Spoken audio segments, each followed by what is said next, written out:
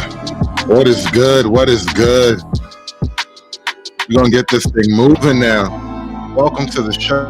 Welcome to the show. Appreciate you guys coming out for another one. Hopefully, this will be an interesting conversation. You know, we're going to go back periodically, as we do, into the gender war. I found I found one clip that actually was a part of a really long conversation, and I wanted to kind of focus in on that because it's a question I've been asking on my own for a while now. I've been trying to feel my way through this question, and it's a relatively profound question given the state of affairs in the male female arena at the moment. And what I don't see is an answer. What I don't hear is an answer. What I don't expect to get is an answer. And I'm watching this clip with Andrew Wilson over on the Piers Morgan channel, and he posed a question to everyone on the panel. I mean, there's 3 other people really on the panel. There's Piers Morgan, there's Tommy. I mean, not Tommy. Is that Tommy Lauren? That's Lauren Southern? Or was that Tommy Lauren? I forget. I can't remember these women's names. All right, it's Piers Morgan, some chick and some gay. All right, that's really what it was. And he's having this conversation, Andrew Wilson, he's having this conversation with these people, and he really can't get an answer out of them. And it's a deep question, though. It's a crisis, man. I like how Freeman's Journal approached the question. He said, this is a trick question. Women only owe what men demand. I like where you're going with that. We're going to have to put that one in the back pocket and come back to that later. I like where you're going with that. But that really is the question on the table, right? Carmen asked, is it a collective question as in whole of men, women? Well, put it this way, Carmen.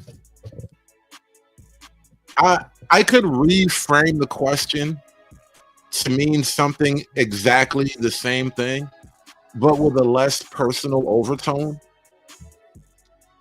What do women owe their society? What do women owe their community? What do women owe their country? Because the debt that men allegedly owe to women, the reason why people tell men that you have to protect women, you have to fight and die for women, it's not just a debt that an individual man owes an individual woman. And it's not really even a debt that the individual man owes to, broadly, to women broadly speaking. It is really a cultural thing.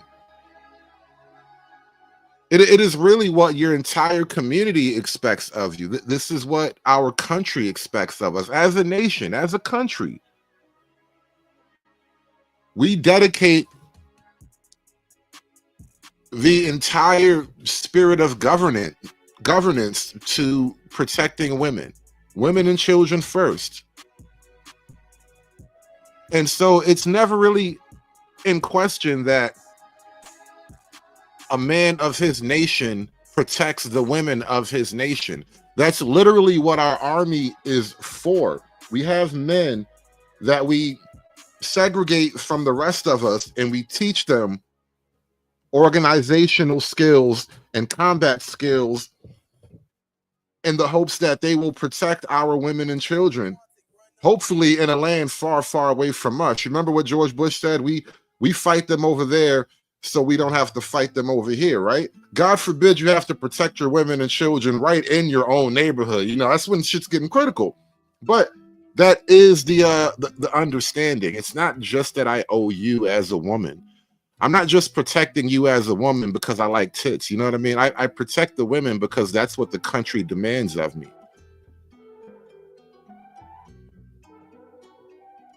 What does the country demand of women?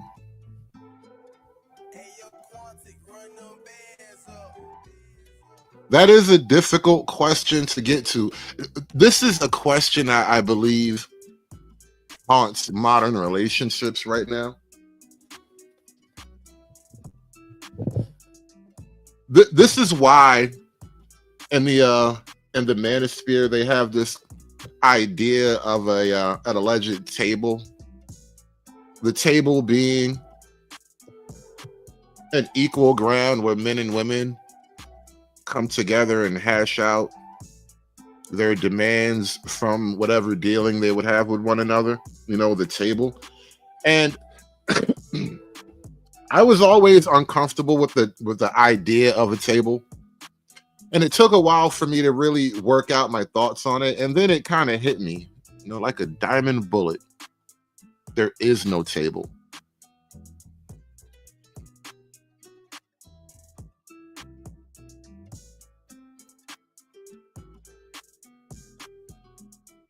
And then I explained to you guys that the table, as in a place to negotiate terms and reality,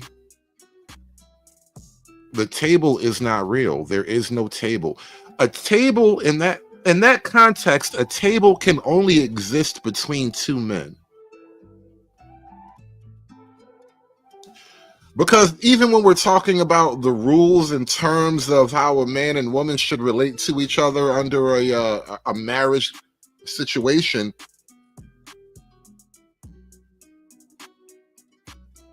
those terms were laid out either by God or by your local social custom, which almost always goes back to God, right?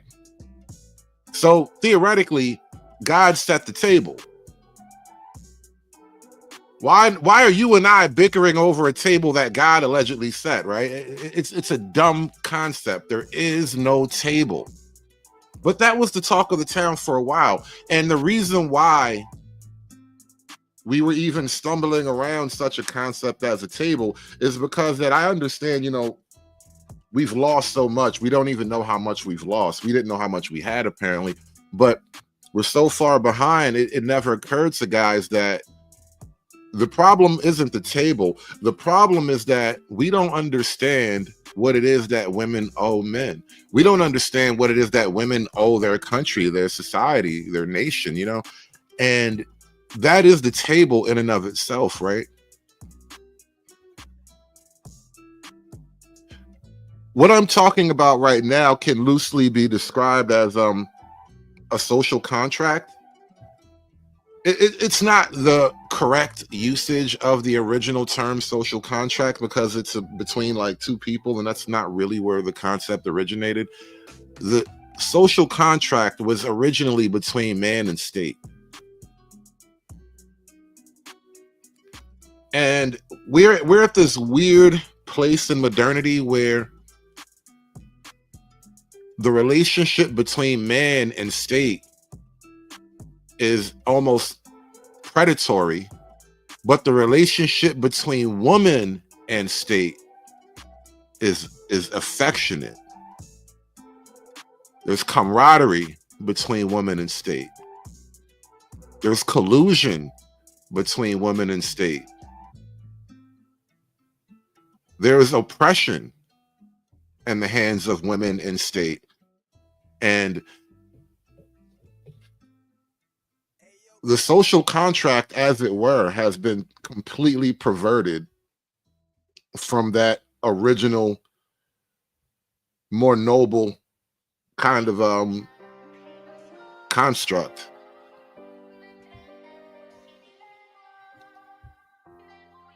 But anyway, I feel like I've talked enough for a while. Let's get a little bit deeper into the show, y'all. Like the video. Keep this question in your mind. What do women owe the men? That is the question of the night. If my husband ever asked me what was for dinner, assuming that I was going to make it for him, immediate divorce. If my husband ever asked me what was for dinner, assuming that I was going to make it for him, immediate divorce. If my husband ever asked me what was for dinner, assuming that I was going to make it for him, immediate divorce.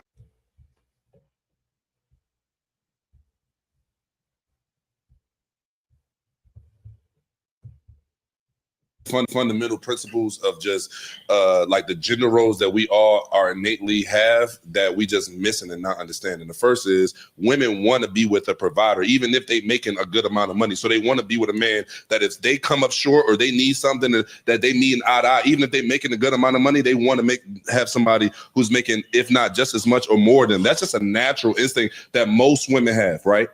And also, too, the other side of that is, and when you bring up athletes and, you know, and different things like that, it's like, bro, if I'm making $10 million, it's hard for me to want to deal with a successful CEO or big time entertainer who's making $7 to $10 million as well, because she's not doing the same thing. She's not as available. She's not going to be at home cooking. She's not going to be at home taking care of the house. She got a whole nother career as well. But I need a woman that's going to be available on my type time, take care of my same stuff. So it's like, and we're gonna get into this deeper in another clip later, but one of the reasons women can almost truthfully argue that they don't owe anything is because they come with their own money, allegedly. They have their own income. They've accomplished their own achievements in life. They're almost like men. So why do I have to do all that other shit? Yes, there's a lot of these little factors in it, but to me, it pretty much comes down to those two facts. I'm still trying to understand your argument. It's less than 5,000 athletes. Athletes is just one group. I know, because what we do a lot of times is we make this a general statement. It's less than 5,000, 10,000 athletes out here. So we're not going to have athletes represent I was only speaking the demographic that I represent, but I'm saying it's the same thing for the actors, the same thing for all the because we're speaking from entertainment. All right, so cool. I'm gonna go with your. And you know what? Let me stop the show really quickly. Thank you to everybody who's tuning in so far. Let me shout out my Rumble chat real quick. Shout out to everybody over in Rumble: Joey Montana, Smarga 911. Shout out to y'all. Joey Montana with the $1 Rumble chat. He said real nigga reparations. And then with another $1 Rumble chat, he says women owe men everything. There's an argument in there. I mean, it's a bill I wouldn't try to collect on, but there is an argument in that logic. Women do owe men everything to some degree, to a large degree. Shout out to the Midwest Request with the $1 Rumble chat. He says, Hood, you bugging. They bring sandwiches to the kitchen table. You might have me on that. But still, when niggas about to go to work, these bitches gonna have to leave. All right, the table is a place where men sit down and negotiate things. You can bring sandwiches periodically. I'll meet you halfway on that. Shout out to the Midwest Request. Shout out to Sergeant Dan 213 over in the Rumble chat, man. Follow me on Rumble, everybody. Appreciate you guys coming through. Like, share, and subscribe. You can also support the show on Venmo at The Hoodservative. If you haven't done so already, click the link in the chat and go follow me on Rumble, just in case we do something exclusive over there. Your premise now. I'm gonna go with your premise. So when you saying that, right, bro? Again, this is not Ish making these numbers up. Do you know what the average black man makes in America? What, 50,000? Less than that? $47,000 a year. Okay. Right? Cool. That's the average. So now, if a woman makes $1 million, if a woman makes $500,000 a year, her eligible pool of suitable significant others is small. B, like, what are we not understanding? Right, but again, what I'm not following is that's my whole point. I said my premise was I have more grace for them because they have fewer options. Cool, but so listen, I'm not saying. So what I'm saying, I'm not following what you're disagreeing with. What I'm saying. You know, that's interesting, Mark. That's Mark Lamont Hill. I think he might be a co-host now on the Joe Budden podcast. He's there a lot lately.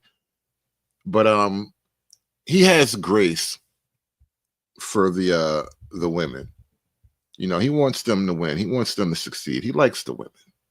I've heard that tone before. But I want to address this simping allegation. Do I simp for black women? Yes. I love black women. I don't like y'all niggas. This is an easy decision to make. Sorry. Yeah, I've heard that. I felt that energy elsewhere. You know what I mean? And here's my issue, though. The more we promote women into a society, the more quote unquote grace we're going to have to give women. And that grace will always boil down to dollars and cents spent by the government. But we're putting women in situations where we're just going to have to give them continuing and increasing amounts of grace. And I'm not comfortable with that. So listen, I'm not saying. So what I'm saying, I'm not following what you're disagreeing with. What I'm saying is this. You are basing that on one criteria, which is money. My nigga, if a woman makes $2 million and education, you say and one of her heads stipulate, because you could be at, it's not education. You know why? Because it's professors out here, it's engineers out here, it's accountants out here. It's a lot of quality educated black men out here that only make $150, bro. It's not based on education. You got to have a PhD and make 150. So what is it based on? Attraction? No, money, finances. Because like, you know why? No, I'm saying statistically that's not true. Because a lot of these rich niggas don't be smart, Mark. I'm not talking about being smart or not. Because oftentimes, I'm talking. You asked me what criteria. I'm saying there's two criteria here, right? One is education, one is money, and I'm saying in both cases, to your point, black men have not been climbing up those ladders as fast as their female counterparts. Not even close. And so, based on that, black women have fewer matches in both of those areas, both of which are often they don't make a relationship work, but they can often make a relationship not work. They could. And so those are two factors that people are looking. It's a trap for the women. The higher up you achieve, the higher quality of men you find yourself around as a woman, right? And the higher the quality of man, the greater the expectation he puts on the women he would be around. That means you have to perform now. And for a lot of women, it's just easier to date like men at that level. Why try to perform at a higher level, feminine wise, when she could just, date some dude who needs her more than she likes him? Looking for people say I'm looking for somebody of my faith, which usually isn't the issue. People of my income, people of my education. Mm-hmm. So in my opinion, and I think this is where my thing is getting lost. When those are your first three primary factors, I think you headed for I think you headed for failure. No matter what. If those are your first three things that you're looking for in a relationship, I think you headed for failure. That's my opinion. So what should they be looking for? You ain't say nothing about. No, what should they be looking for? Being a good person. Somebody's moral compass matters. None of My that matters nigga, to people. somebody's kindness matters. That's not real. I hate to say it, but it's not fair for people to say that you can't have Hey, yo, artificial you things. should be throwing them with you because what you saying doesn't. I don't. It's not fair to say people don't have Yo, artificial y'all things they have dating, bro. Yeah, That mean, you're not just dating any chick, bro, because she a good looking who girl. said that? Physical attraction Don't might put be the words in first my thing to mouth. get you there, but who Yo, they are, physical guess what attraction. gets you there? Yo, look, looks get them. Personality keep them. Absolutely. What are we talking about? Nobody saying you There's gotta go other things that come with I that. know, Like you and might so- like how a bitch dress, how she cook. Like it's like we can't just sit here Yes, and say nobody, that all that stuff don't got nothing to do with nobody it, bro. said that. You know, I tweeted about this a couple of days ago, and I just noticed how it's playing out right now. Listening to these guys talk, and one of the downsides of the podcast era is that dudes wind up sitting around. If you sit around talking long enough, you just wind up gossiping and shit. You just wind up sitting around talking about a bunch of bullshit. It's almost unavoidable. You got to have a lot of discipline. But anyway, moving on. I want to share something else with you guys. There is a new trend on TikTok, apparently.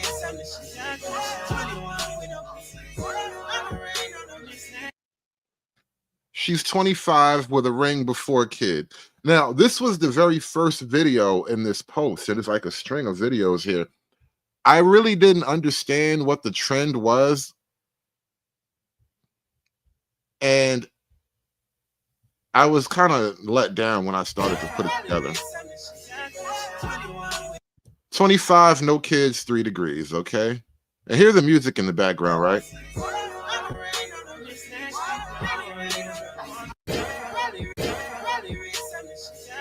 $40, no kids. It's not bad. Anyway, 40 with no kids. There is definitely a pattern here.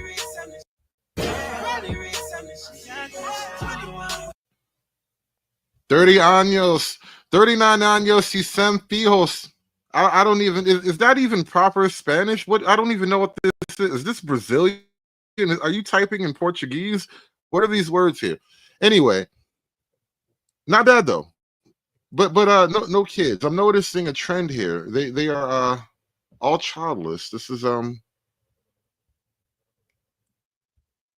what they're doing now. Or is what they're not doing apparently. Let me see. The trend continues. Is it more? 31 no kids. Oh shit, 31 no kids. Okay, ow. 36 no kids.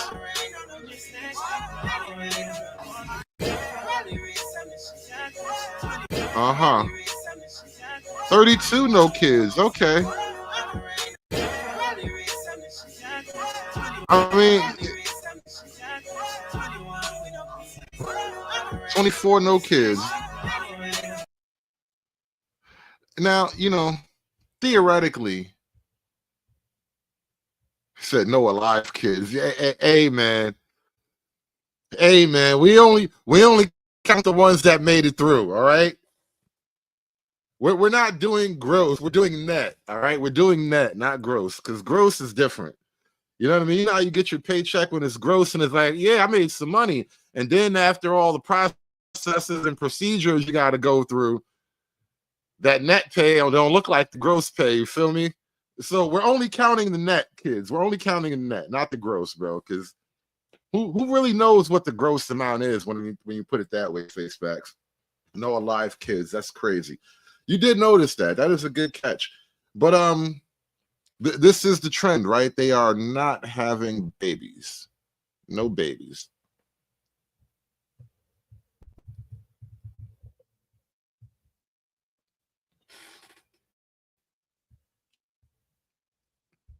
I want to share something else with you guys. This is an article from Scott Greer, an allegedly smart white man. He writes his own articles and all that. Anyway, I read this earlier and I thought it was an interesting take. The rise of WGTOW, women going their own way. He says, women going their own way is much more real than men going their own way. The Wall Street Journal proclaimed last week that American women are giving up on marriage. Surveys of single adults found that only 34% of single women were looking for romance, compared with 54% of single men. Women are less likely than men to fear that no one wants to date them. A majority of single women claim they are happier than married women, while only a third of men say the same. Nearly half of women say that marriage is not that important to a fulfilling life. Men under 30 are more likely to say that marriage is a core part of their American dream than women under 30. Traditionally, women were the ones pining for marriage and romance. Now the data says they're going their own way. The reason the Wall Street Journal offers for the change will be familiar to highly respected readers. That's the name of this website, highlyrespected.com. More women are graduating from college, buying homes, and focusing on personal development than men. Younger women's earnings are starting to outstrip that of their male peers. There's also far less social pressure to marry. At the same time, people, particularly women, set higher expectations for potential partners. The article further enforces the growing power imbalance between young men and young women. Women are having it all while men fall behind. But women don't really know what to do with this newfound power. We've never had a society with these dynamics before. People growing old without families is something that didn't happen at a grand scale in the past. Now a lot of people are doing it, and women claim to be living their best life. This is likely cope, but women genuinely believe it. That's that grace I was talking about earlier. We're going to have to give a lot of grace. There's going to be a lot of old single women. The men will die off. The women will cling to life with every dollar the government can spend on them. This sounds awfully like the female version of MGTOW, men going their own way. MGTOW is an online trend where men vow to give up on women because they're too feminist, focusing instead on looks maxing, AI girlfriends, and video games. This movement is more of a punchline than a real trend. There aren't any indications men, at least the ones with options, are going their own way. Incels, as befitting the name, aren't giving up romance by choice. And I think this is an interesting point. And it almost goes back to what people were talking about a while ago in the Manosphere when they said women were winning. I think really women are going their own way more so than men. That's why ideas like the 80-20 rule become more important in today's world, because women weren't really capable of exercising their full 80-20 options the way they are now. And now we can all notice, like, wait a minute, you're all kind of doing a particular thing.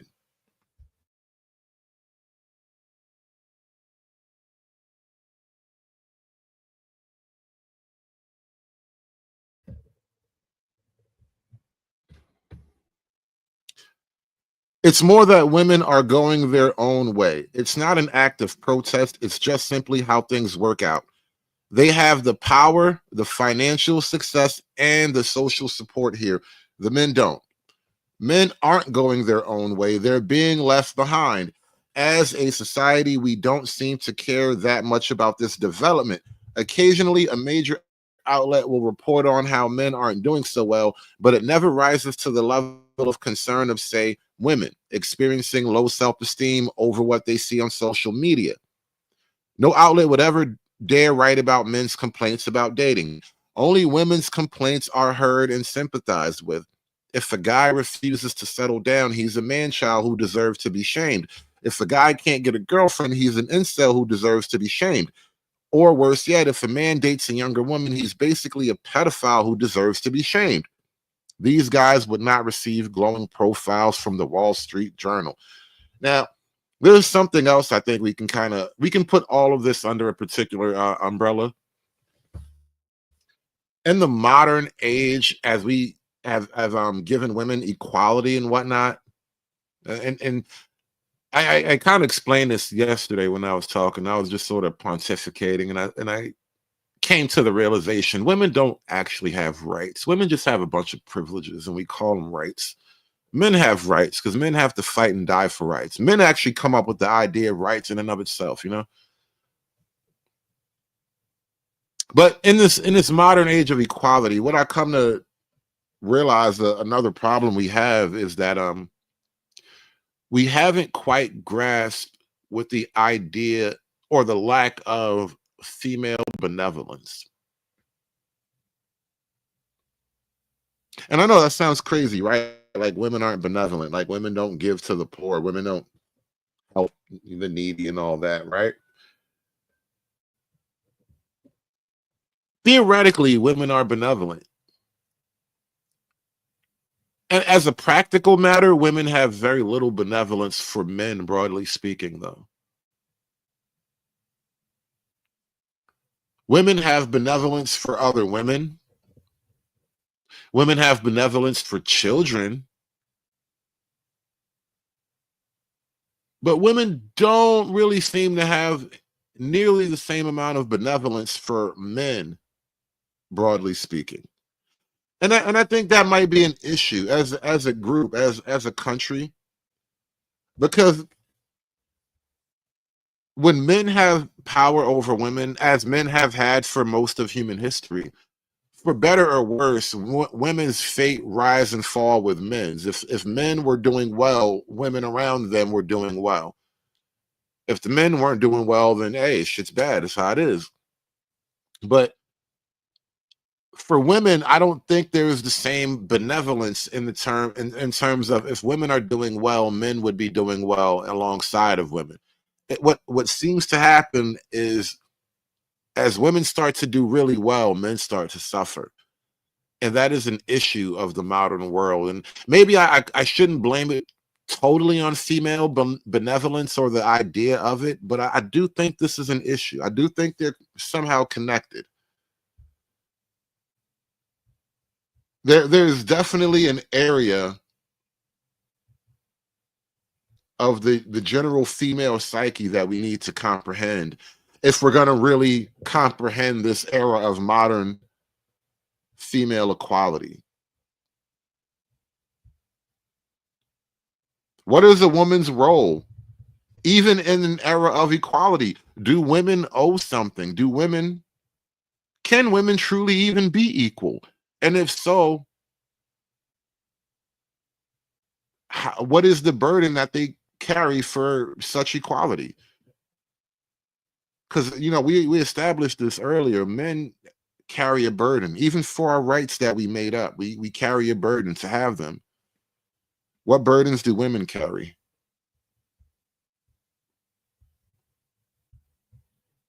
Like the video, people. A woman's equal rights lie in the fact that she is treated with the high regard she deserves in those areas of life assigned to her by nature. Women still respected brave, daring, and determined men, and men had always admired and been attracted to feminine women. These were the two opposites which attracted each other in life. And if good fortune would have it that these two people find each other, then the question of equal rights became superfluous, for it had already been answered by nature. Do women even have rights?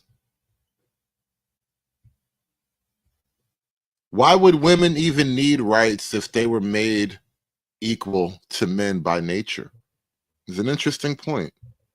Would have it that these two people find each other, then the question of equal rights became superfluous, for it had already been answered by nature. It was no longer equal rights, but a single unity. Man and woman represented two intrinsically separate natures. In men, reason was dominant. But more stable than this was the emotion evidenced in women. When I returned from prison after 13 months of imprisonment, when the party had been shattered, it was above all female party comrades who had held the movement together. They did not succumb to clever or reason-oriented deliberation, but acted according to their hearts, and they have stood by me emotionally until today.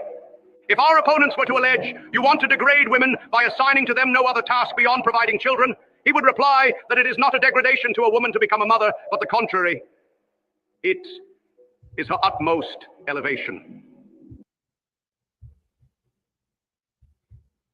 That means that all women dream of being with just a few exciting men, so there's not enough to go around. So if we match 1 to 1, that means that most women will never get what they're looking for. This used to work better because women kind of had to get married when they had less power, so most people would match 1 to 1. But now that you have your own money, we don't match 1 to 1 anymore. We threw all those rules out the window, and now everything is a mess because women are no longer marrying who they must, and instead they are pursuing who they want, and it's all the same few guys. Let's say this is you. This is the guy that you're looking for, and he isn't interested in committing because he's got all the attention he can handle. You know, yesterday I played a video with some really cool artwork from this nice sounding young lady explaining the ins and outs of nationalism and whatnot. And I realized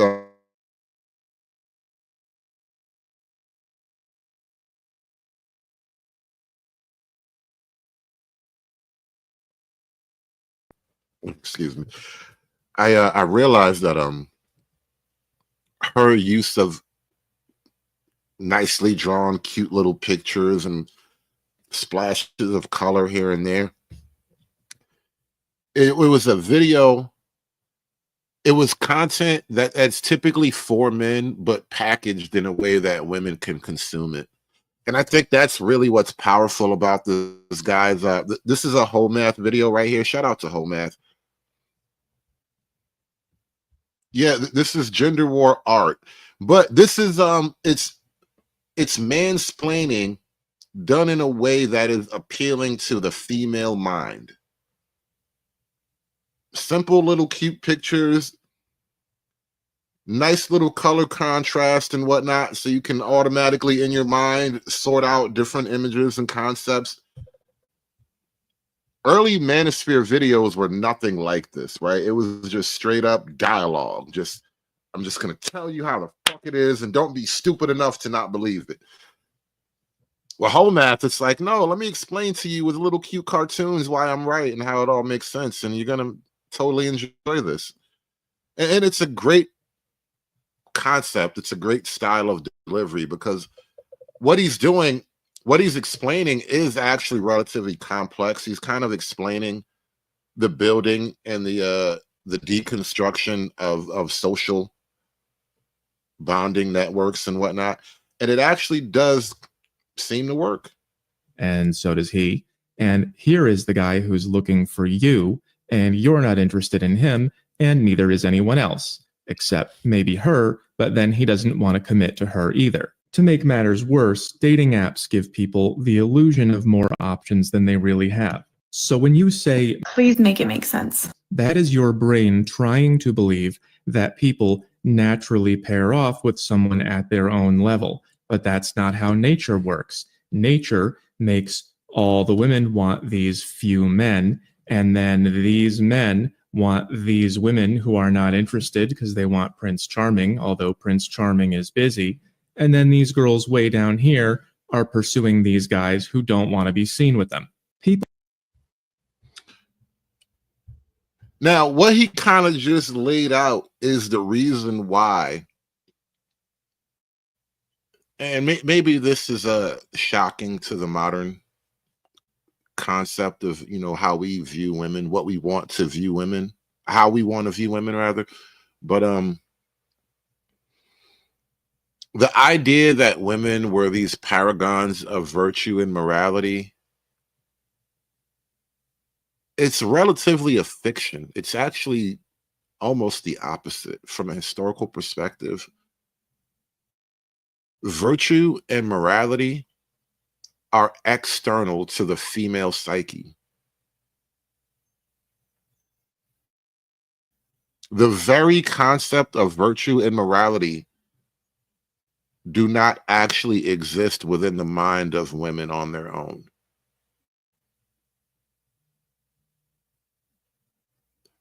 It is the imposition of the social order, which is largely policed by men, that creates the illusion of virtue and morality for women, because it is a domain of social activity that women were essentially restricted to. If you could not operate with a level of virtue or morality, we would punish you. And frankly, you know, the feminists are not incorrect. I mean, they're not wrong when they tell you the patriarchy imposes behavior on women. We have to force women into these roles. What the feminists won't tell you either is that we have to force men into roles also. In order for everything to work together, we have to have varying levels, varying degrees of coercion that actually force men and women to pair off and behave respectfully toward one another. Nothing's perfect. Obviously, no one's perfect, especially when you're dealing with issues of human nature. But by and large, that's the deal. That's always been the deal. And I think it always will be the deal. You have to make them virtuous and moral. People love to forget that we are nature, we are animals, and we have a lower biological nature. And nature doesn't say, I should pick someone appropriate for me. Nature says I should get the best I possibly can, which creates a market. This website on walrus reproduction says that one male is shared by 23 females. At certain points in our history, 17 women reproduced for every one man, and throughout all of history, only 40% of men reproduce compared to almost 90% of women. So this is not new. It's just what male mammals do when nothing stops them. And if you want to go back to everyone matching one by one, then you have to go back to the rules that made it happen. And even when I said earlier, we impose rules on men, child support is an attempt to impose a forced monogamy on the man. Now, you can't practically restrict men from having other women, but you can penalize him for moving off from a woman, especially if he has children with her. That is the societal effect of child support. Alimony laws have the same role. They are, from a governmental standpoint, from a top-down societal standpoint, they are a mechanism that enforces monogamy upon the man. There is no such mechanism to enforce whatever we consider a woman's duties for the man. There's no corollary mechanism for women. But you said you didn't like those. So the reason that people no longer pair up one by one is that sexual freedom makes society collapse. This guy wrote a book about it, and just look at him. He tried to warn you. Here, I know none of you are going to read this. The whole of human history does not contain a single instance of a group becoming civilized unless it has been absolutely monogamous, nor is there any example of a group retaining its culture after it has adopted less rigorous customs. So the reason the guys you like don't like. Now, that is also a fundamental reality. That is an unshakable paradigm, apparently. There is no way to go from a primitive culture to an advanced culture unless you have a relatively strict monogamous paradigm between the men and the women. You need a monogamous social order. You can't have that. I mean, you can't get what you want from a society without that. And on the other side of that hill, when you start to lose that, you start to lose your social order.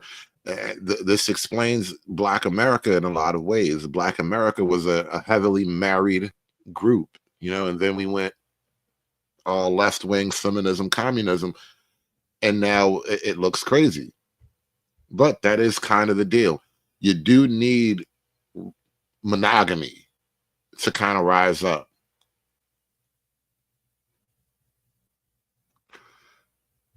And honestly, I think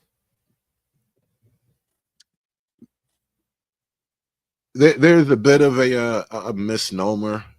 If you come up in like Western education, you might get this idea. There's a concept called the noble savage, right?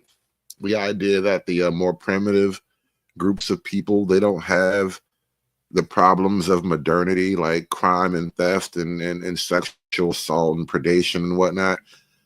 But the reality is a lot more savage. They actually have all these things, but they live in a lot more brutal society, so they don't have as much of it, perhaps, but they do have it. And if they, the point I'm trying to make is that I'm pretty sure sexual promiscuity, especially rampant sexual promiscuity, is actually a mark of more primitive cultures. I'm going out on a limb. I'm digging way deep into my anthropological bag here. But long story short, whores are primitive.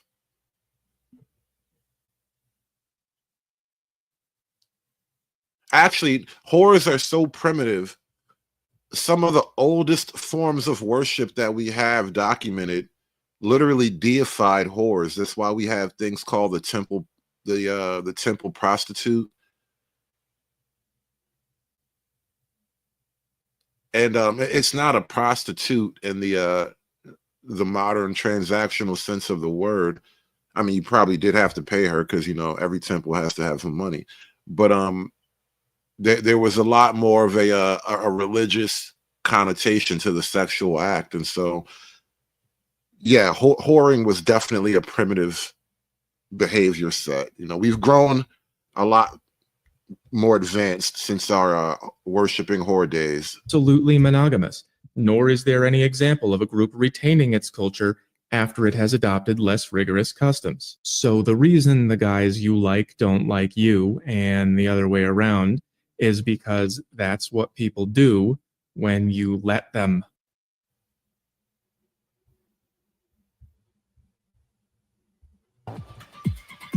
I want to go to this Piers Morgan thing now.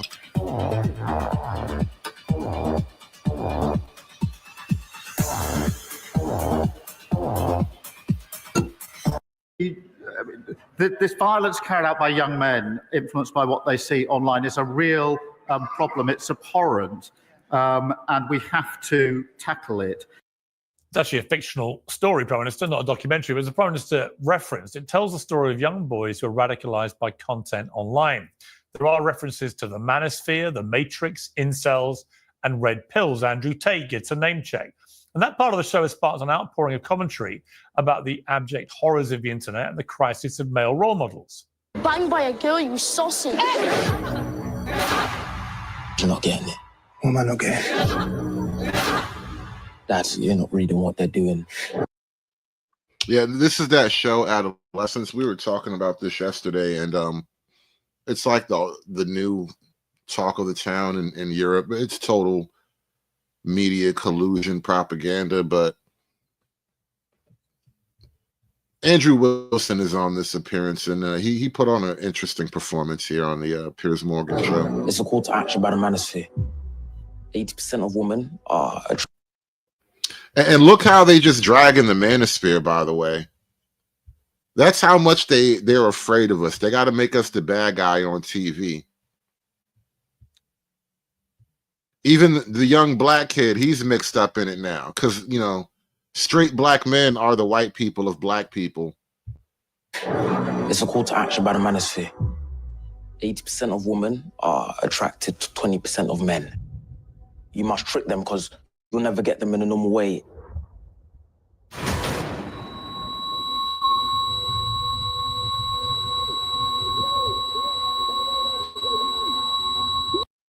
Well, Well, The Guardian summed up the general tone of the reporting with a headline that said, "From the police to the Prime Minister, how adolescence is making Britain face up to toxic masculinity." But is it really? Can it not just be a successful drama that references popular culture, as so many do? Critics of the show say it's another version of the same man-bashing narrative that gave rise to the so-called manosphere in the first place. Well, here to debate all this is the host of The Crucible, Andrew Wilson, the radio host, James Barr, the host of Tommy Lahren is Fearless on Outkick, Tommy Lahren, and the host of The Determined Society, Sean French. Welcome to all of you. Andrew Wilson, let me start with you, because look, I've got three sons, 31, 27, 24. I think I brought them up to respect women, to not behave in a misogynist way, and to behave in a pretty decent way generally. But I'm also aware that they've grown up in an era when the likes of Andrew Tate and others have become increasingly dominant in the way that a lot of impressionable young men start to think and view women. I hate that everybody wants to kind of make Andrew Tate as like the singular lightning rod figure of blame for why women are getting looked at with scrutiny right now. Like, you really don't need Andrew Tate to think there's just something really, really wrong with a lot of modern women.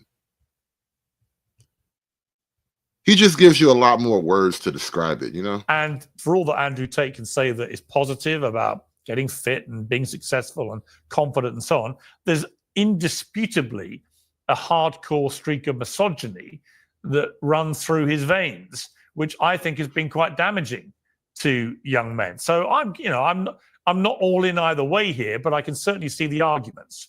Where do you sit?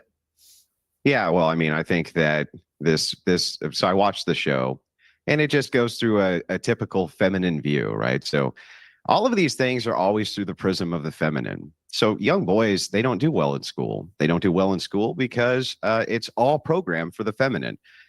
Stay still, fold your hands, right? Be quiet. Boys are rambunctious. They like to beat each other up. They like to be mischievous.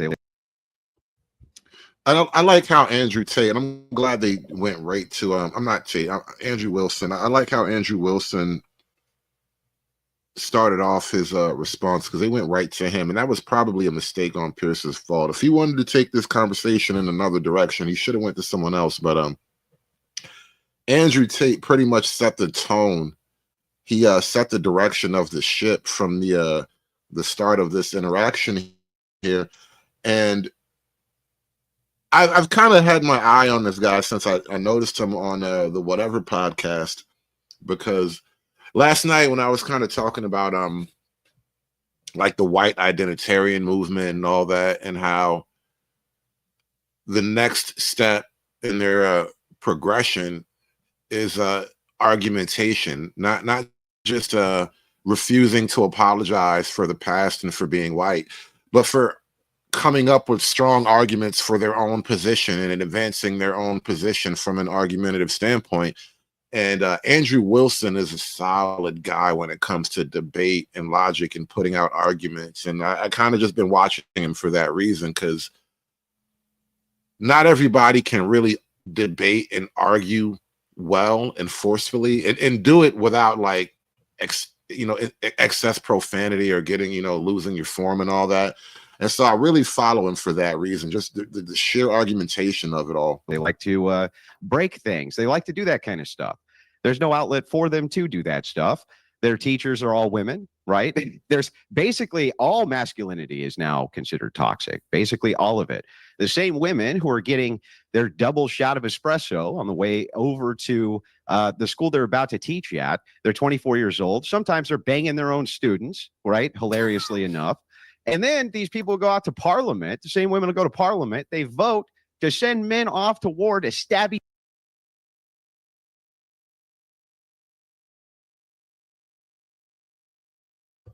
Before we talk about the voting and the war stuff, would you say that now that teachers are predominantly female, are the students having more or less sex with their teachers?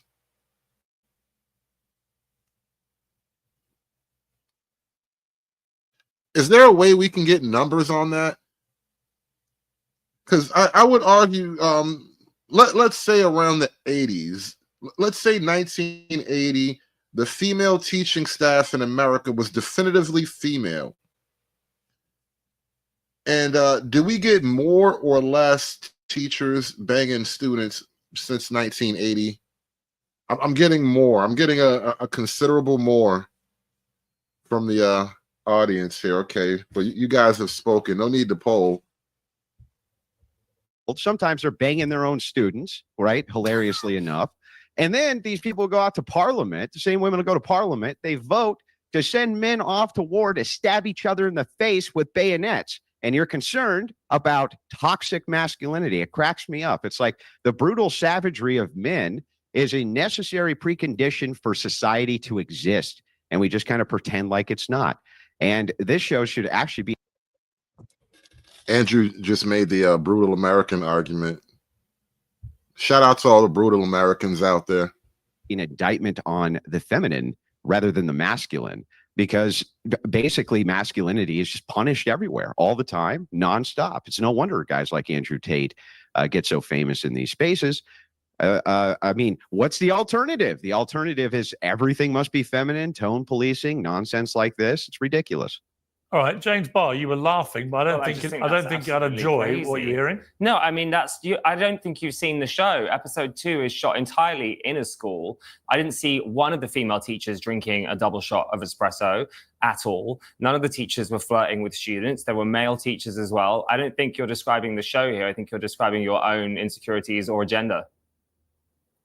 Yeah, so this doesn't contend with the argument. Like, do you understand that I'm making an argument, an indictment of society itself, based around my ideas that I'm seeing from this show? That's what I'm actually doing. So yeah, and this is what I like about Andrew. You know, the gay dude just came in and launched the twink attack at him, and Andrew just totally parried the twink attack and was like, no, I'm making an argument based on the facts and the evidence that were presented. This is what we're talking about today.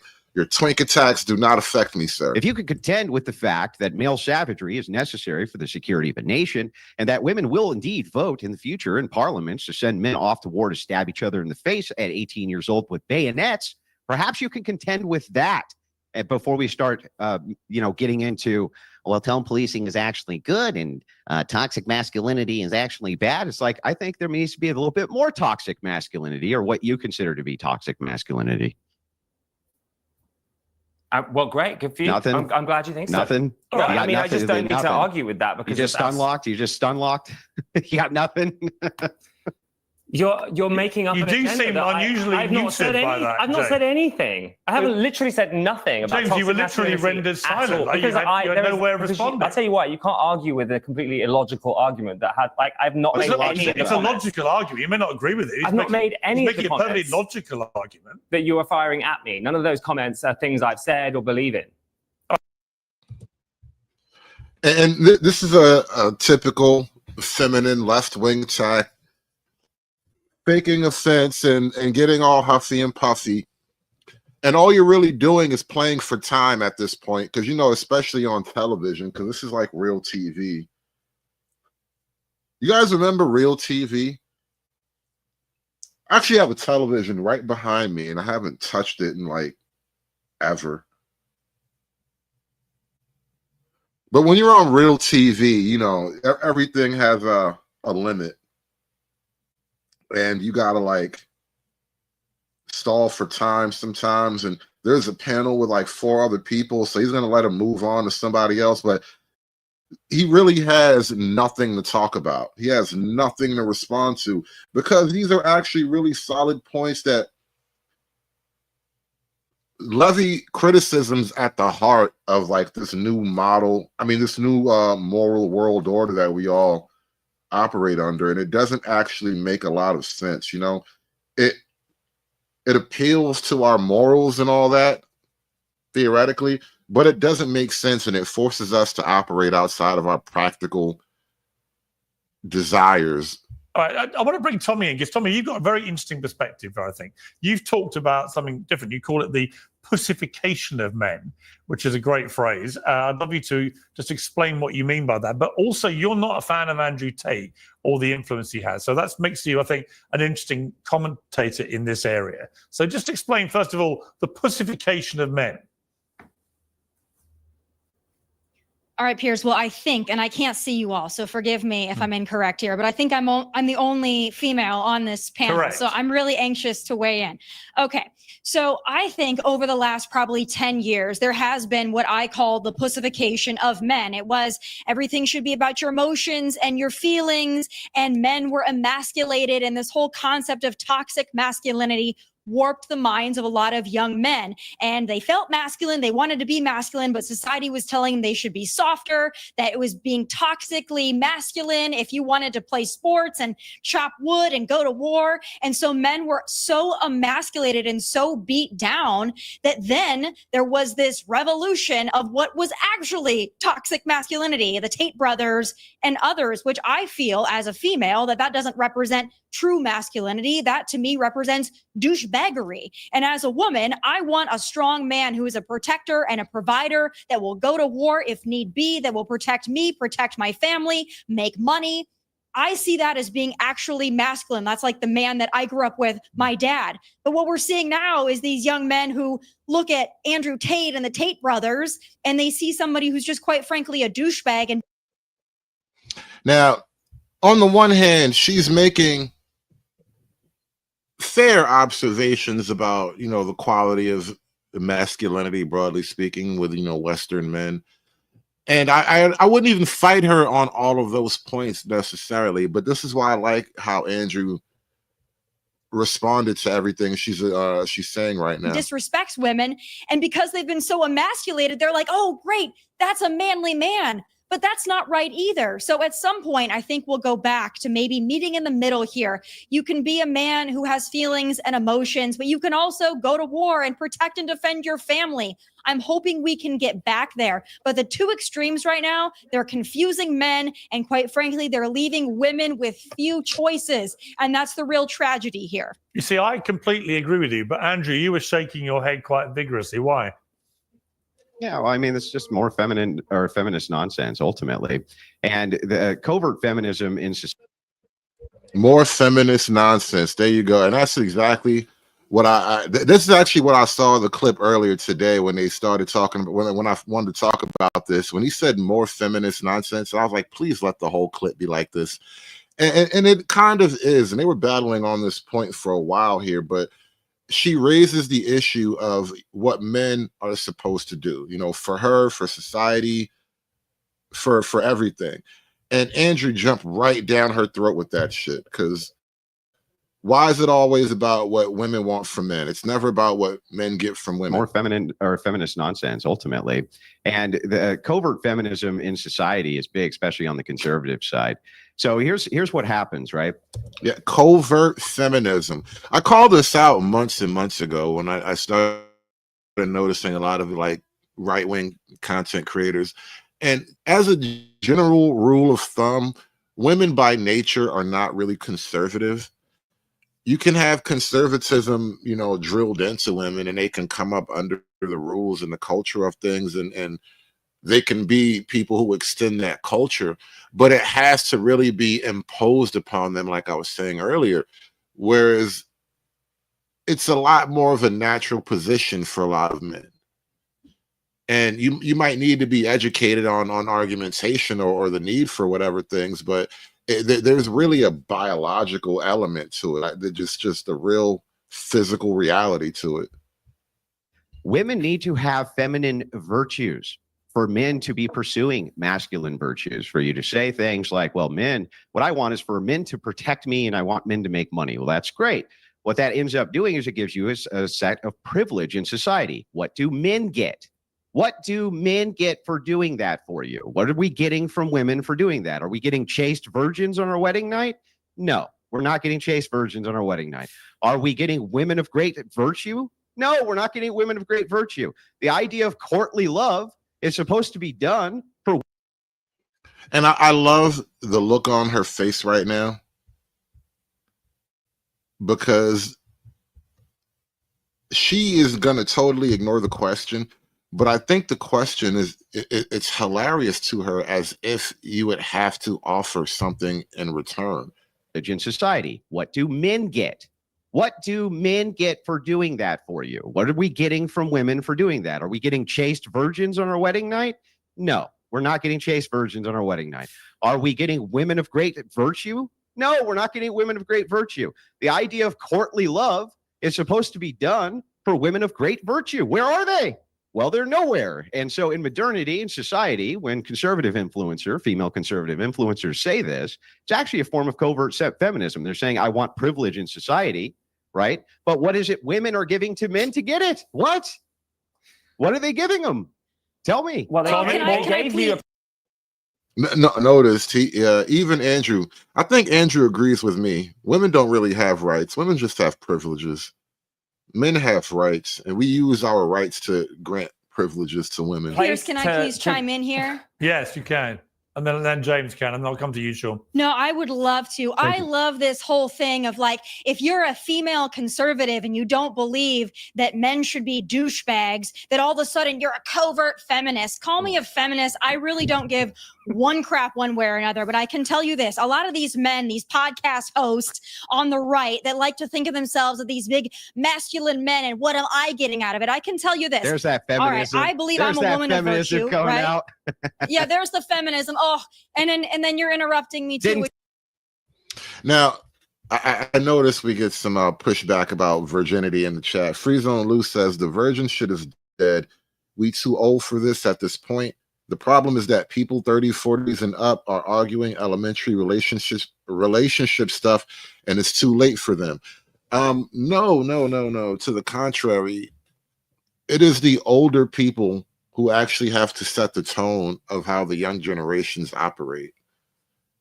Now, I'll grant you that we're so far off the beaten track that it's hard to connect those dots, but that's generally how it works, right?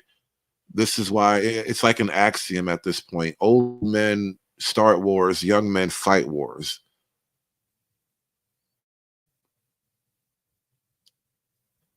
The youth don't really know enough about life to make a plan or to really properly have detailed explanations about how things should work and why things should operate the way they do. It is actually the role of older people in society to look at things from that vantage point of 50, 40, 60, 70 years of experience and say, this is where things go wrong. This is how things are supposed to come together. And as far as virginity is concerned, virginity is for the youth. I don't think anybody over 30 is really making a serious argument about virginity. Even the body count conversations, the older you get, the less weight body count conversations really have. The body count conversation is a hell of an important thing when you're both 18. You know, when she's 22 and you're 25 and you probably want to marry her, the body count conversation is one of the most important realities in your relationship at that point. You know, when you're 42 and she's 37, not really tripping, you know. I mean, you weren't in a gangbang or nothing like that, were you? You know, it becomes a different kind of logic. You know, it's not so much a body count thing as you get into true adulthood. But these conversations are for how life should work at the beginning. Didn't take long, did it? Okay. Yeah. Oh, I'm sorry. Did you want to speak over me? Yeah, I don't care if you call me. I don't really care if you call me a strong, feminist. independent woman. Yeah. Yeah. You're actually interrupting me. I didn't interrupt you when you were spewing your bullshit. So now it's my turn. Okay. You mean the truth? Like I said before. So I believe there we go again. Piers, I'm a woman of virtue. I happen to be independently successful. I have a husband who's not only a former professional athlete, but is currently a professional baseball coach. So is he not a masculine man? I mean, I'm confused here. What's your concept of a masculine man? Mine is a man who respects me. Yeah, that misses the point, though. Like, you're still not contending with the argument that I'm what's your making. I'm point? saying inside of society, right this second, right, masculinity is not only punished, but also women on the right, covert feminists on the right, are constantly and consistently talking about how they need to have privilege in society. I want men. Their version of masculinity is men who. Again, I like how he uses the word privilege in society, and because women like to use the word rights over and over again, because that is the language of men. But what they're truly arguing for is an increasing amount of privileges. Just let me do this because, you know, I'm cute and you want to fuck me, right? Who take care of us, men who protect us, men who do all of this. Those are all duties that men have towards women. Great. What are the duties that women have towards men? What are the duties that women have towards anything? What do men get out of this arrangement? What are we getting out of this arrangement? Can you tell me? I mean, you. Well, I as I would was going to argue answer that a men second ago. innately Well, should I'll be tell you- I don't want to protectors interrupt and you. Hang on one second. Let Tommy Most men are respond. born that Let way. Tommy respond to that, and then I'll come to you, Jez. And then Yeah, Sean, most you've men been are- waiting patiently. So Most men are born.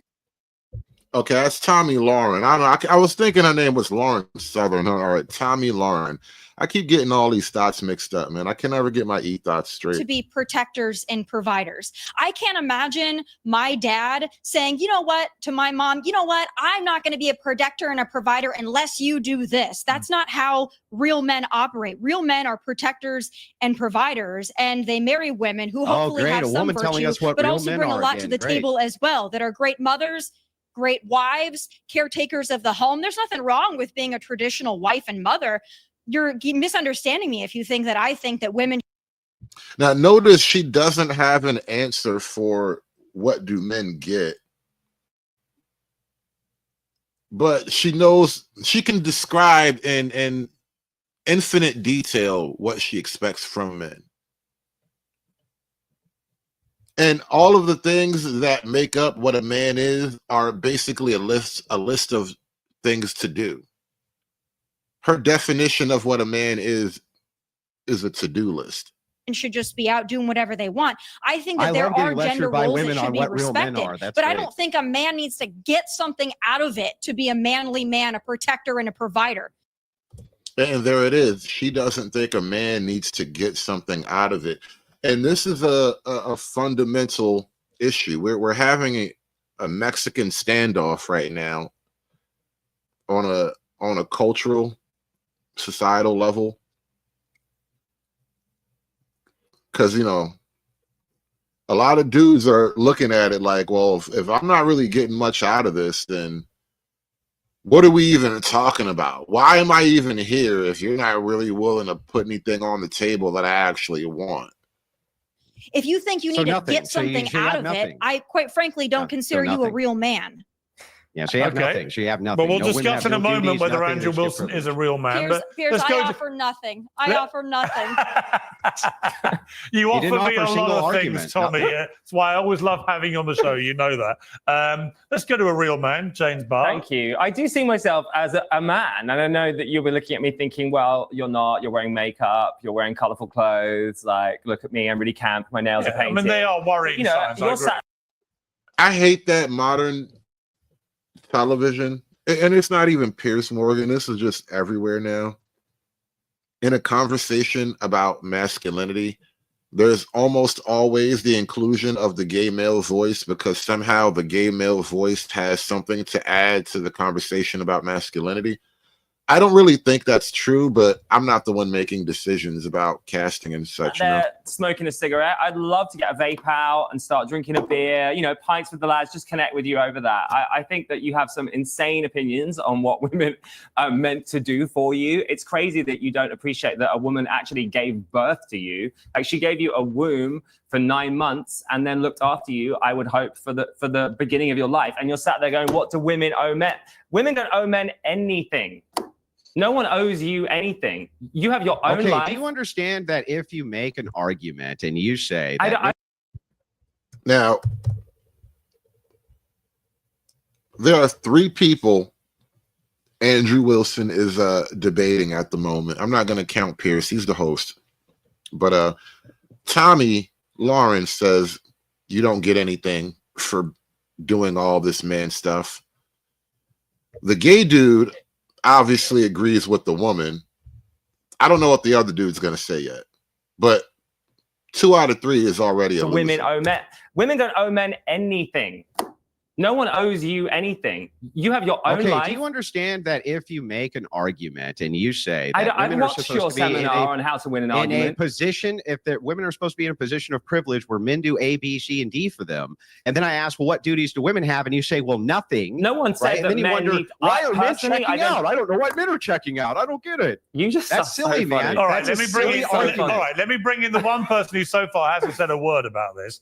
Has a lot of interesting things to say. Sean, welcome to Uncensored. I mean, I think one of the key things of this series that's made it so popular is that anyone who's had young sons knows that they are, if you're not careful, they get exposed to a lot of nasty stuff on the internet. We all know this.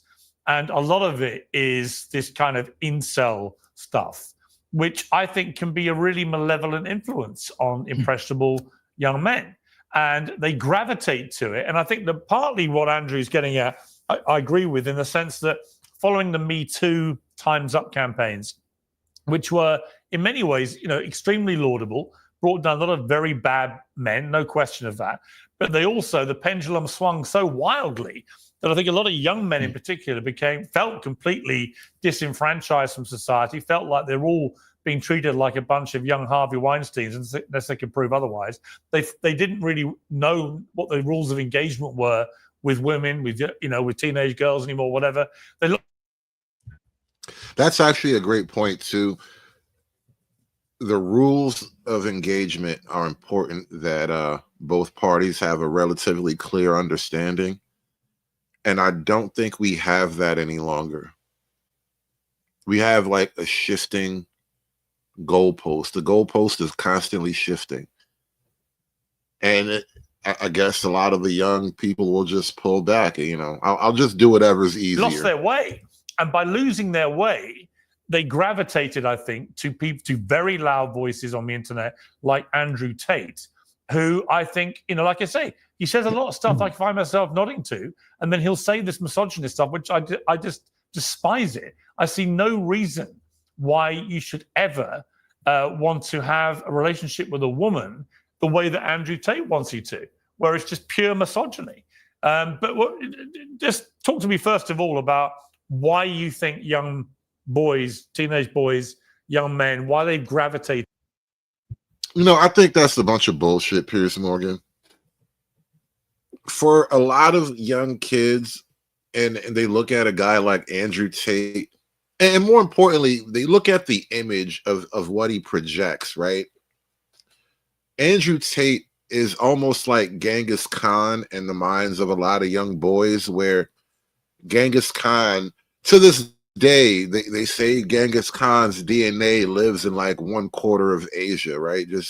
He just nutted in so many chicks, he can never really be erased off the planet at this point. And you can't tell me the Genghis Khan approach isn't appealing to a broad section of men. I just want to conquer and smash. That's it. A life of conquering and smashing. You gonna tell me that's not appealing? It's to people like Tate, because I have. Yeah, thanks. Yeah, so I think it's, first of all, we got to understand that we have an amazing responsibility as a parent to lead from the home and to have these open conversations with our young children. All right, whether they're male children, female children, we have to make sure that we're having open door conversations and we are tackling the hard subjects. Because if we don't take care of everything at home, we don't take care of everything in public, like at school. He hasn't said much yet, but I'm starting to not like this guy in the black t-shirt over there.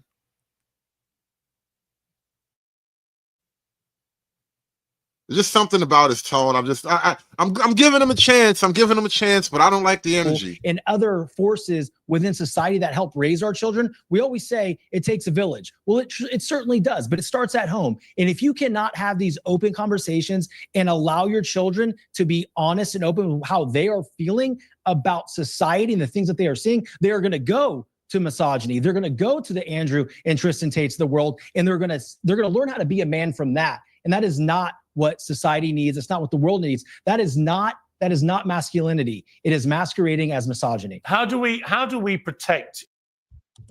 All right, you know, as a rule of thumb, I really don't care for any guy who speaks down on misogyny publicly. You know, this is still the church of misogyny over here. I don't know if there's any other church like this on the internet, but we are the church of misogyny. And I what I heard was blasphemy just now. That was blasphemy. This is why the young kids gravitate to people like Andrew Tate, because they won't be held back by concerns of misogyny. We lean into the misogyny. Misogyny is a sacrament of our religion. It is a token of our faith. We misogyny and then we die. We live, we breathe, we misogyny, we die.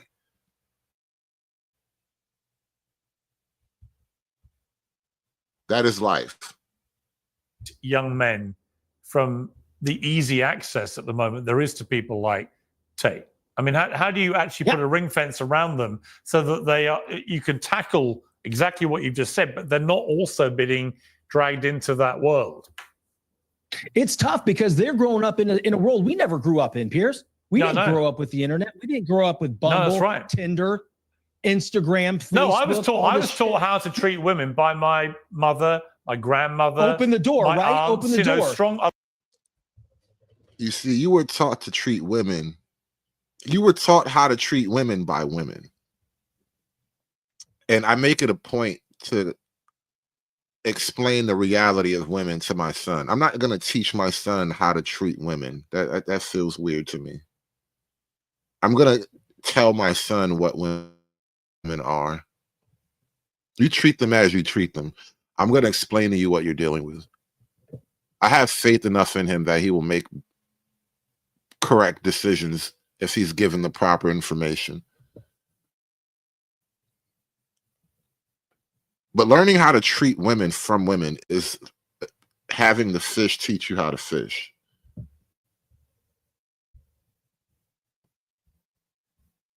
Fish can't teach fishing. Fish can only teach bait. We didn't grow up with Bumble, Tinder, Instagram, Facebook. No, I was taught how to treat women by my mother, my grandmother. Open the door, my right? Aunts, Open the door. A lot of strong women in my family, very strong women, and they would just take no crap from the men. So that's the environment I grew up in. Absolutely. What does take no crap from the men mean? What does that even mean? And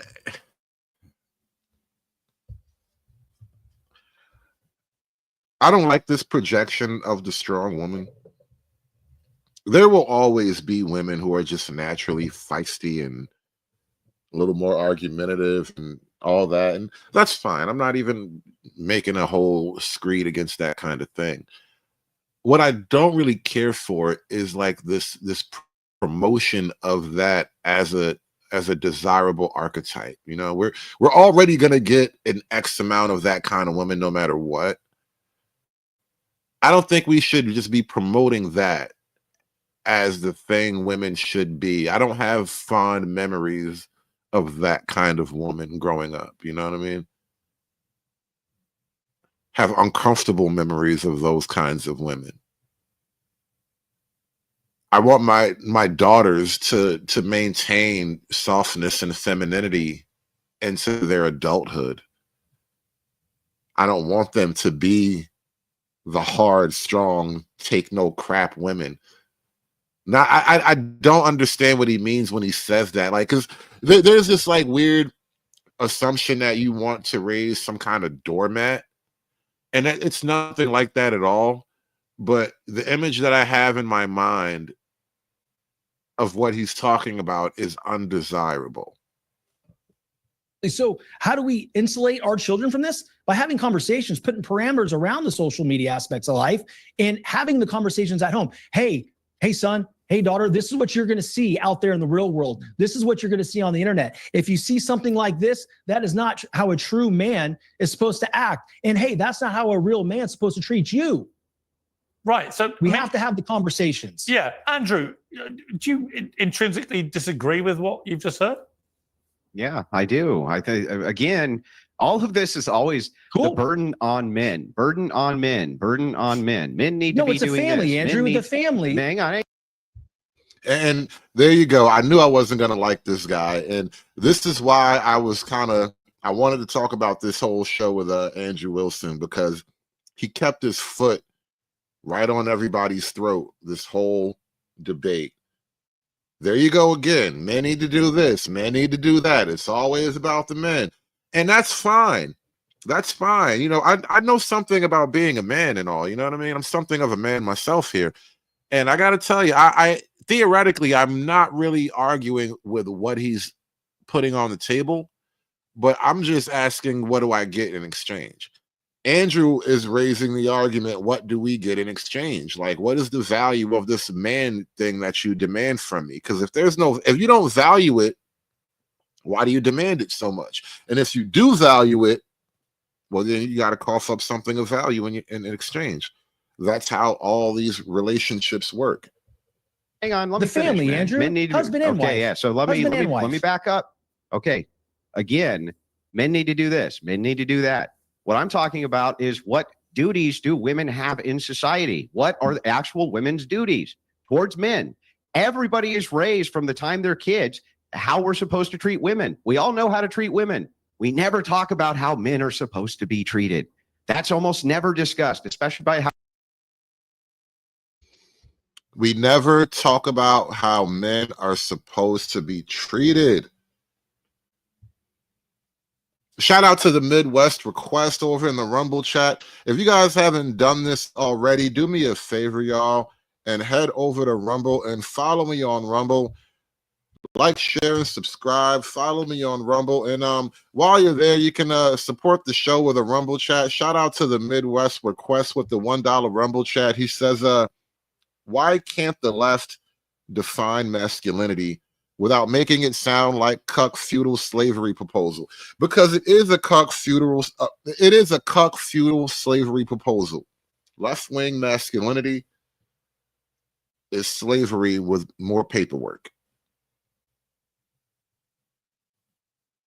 That's really what left-wing masculinity is. It is indentured servitude. And then honestly, that's on the top level. When you really get deep into left-wing masculinity, and shout out to what's my guy's name? Help me out here, y'all. What's homeboy name? Black women are the highest educated group of women. They're the most enrolled in college per capita. But none of them can tell you what per capita means. They don't quite understand how that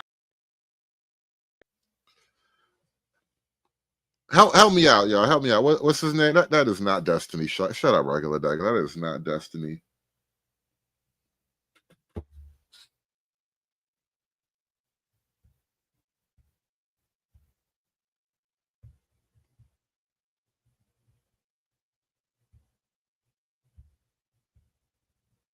Anyway, I lost my train of thought. I forgot what I was about to say.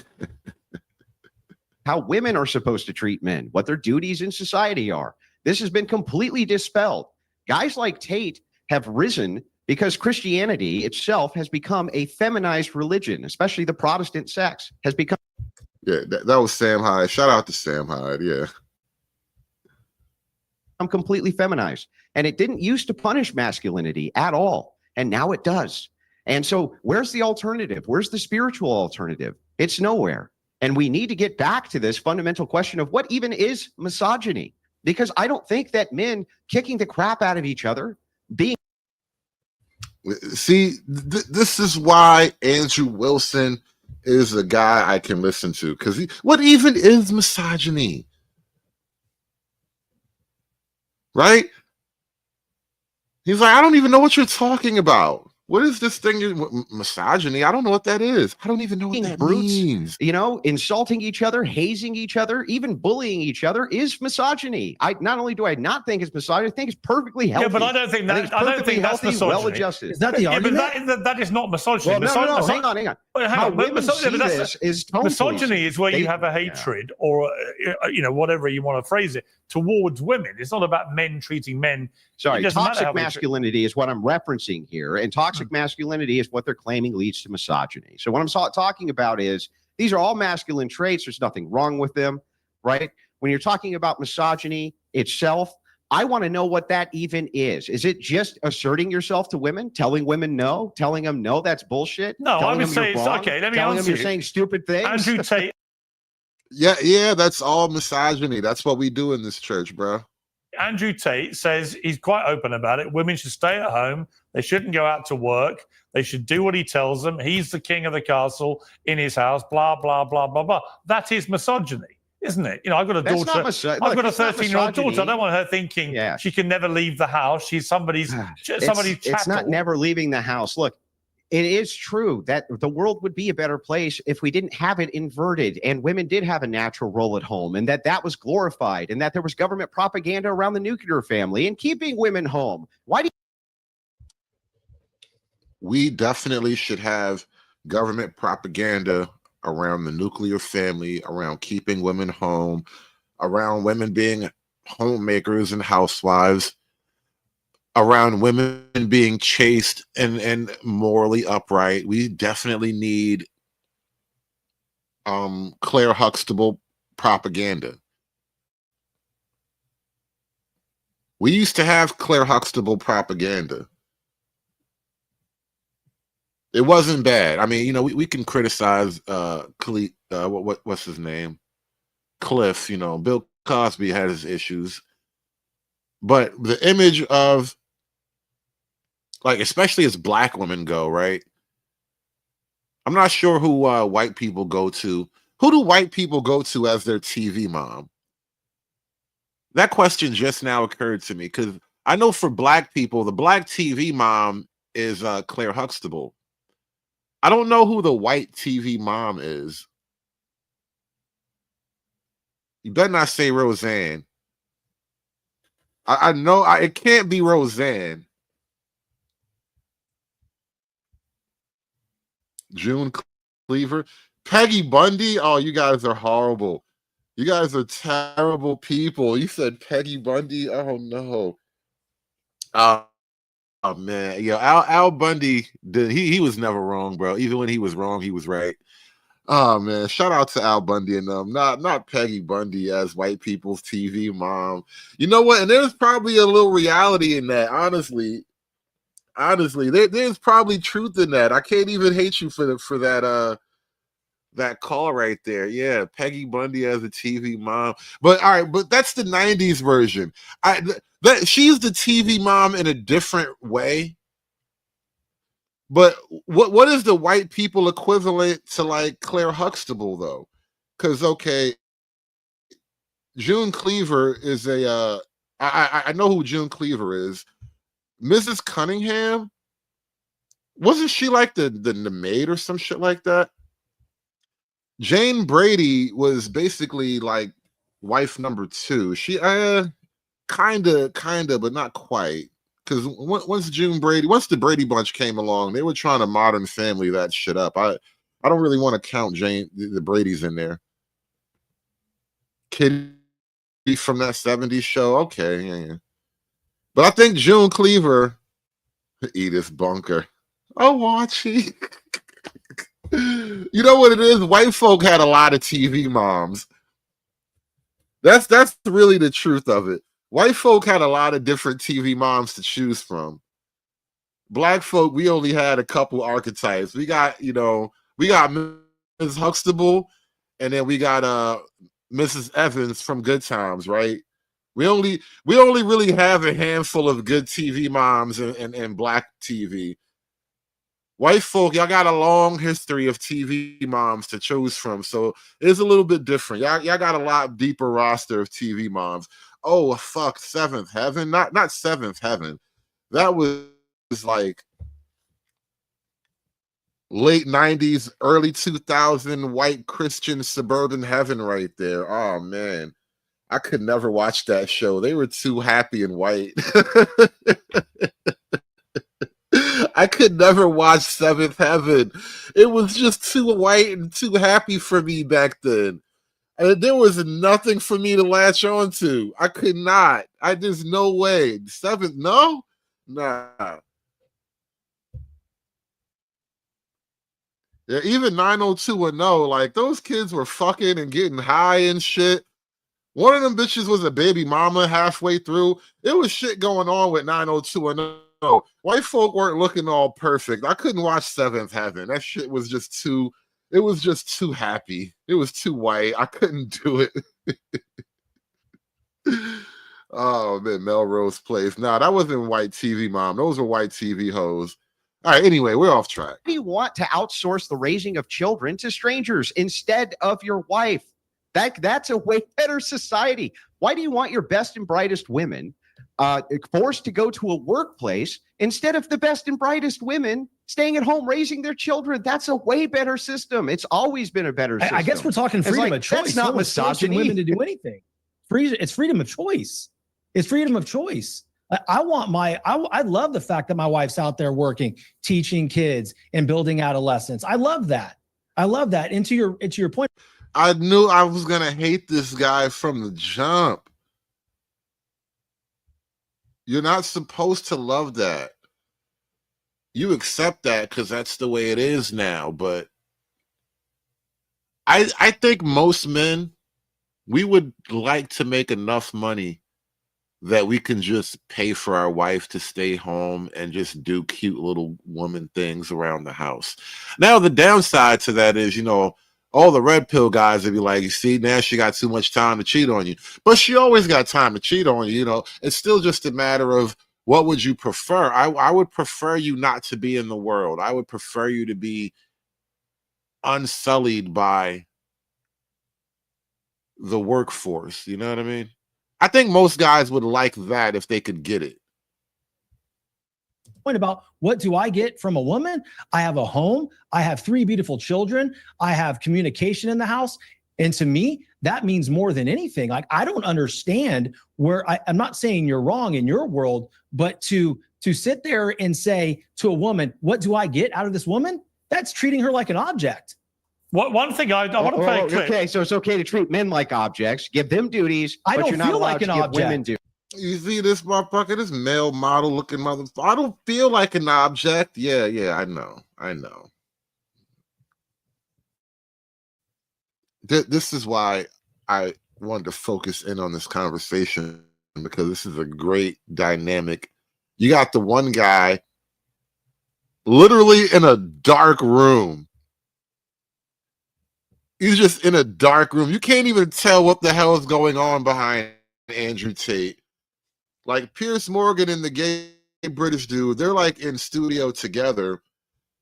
Tommy Lauren, she's like in her little girl hut.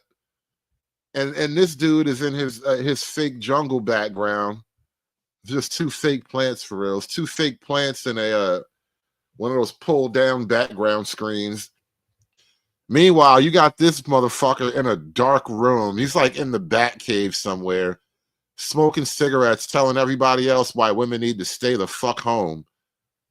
Duties. I feel respected. Okay, in well, my let me home. ask you this. I'm not How angry come it is about in the it. United States that men can be drafted? Women can't be drafted, but women can vote to send men to war. 18 years old, they're stabbing each other in the face with bayonets. Women can vote to send men to war that they then themselves do not have to fight. It's a duty that men have, they do not have. What's the counter duty for women? There's no obligation for women to have children. We're well under replacement rate. It's slated 45% of women will be single in the next 10 years, up to 60% in the next 30. And we back to this question again. What are women's obligations? Everybody can verbalize and itemize and get down to the tiniest atomic level with men's obligation, but nobody has a word, not even a breath, not even a thought of what a woman's obligations should or could be. That's the estimates right now. Our replacement rate, we can't even replace our own country's birth rates. That's how low they are. Maybe this that's is what maybe we're that's seeing people as like a you that's causing the systemic, as problem. a systemic issue inside of society because nobody will put duties on women. Go on, Instead, James. you just Maybe it's pretend men like men you have all that the are duty. making that Maybe that's why happen. the Maybe you're replacement the problem. rate is low. Yeah, Women don't It's want crazy to to me as well that you are There we just go. sat Hang on, here. don't talk over each other. Let James speak. I can't understand why you are sat there confidently thinking of yourself as a victim constantly. You have a platform and you're sat here like, I'm a victim. What are women doing for me? What happened in your childhood that has made you so traumatized as an adult that you cannot? And now the gay dude is doing the "Who hurt you" line. Typical.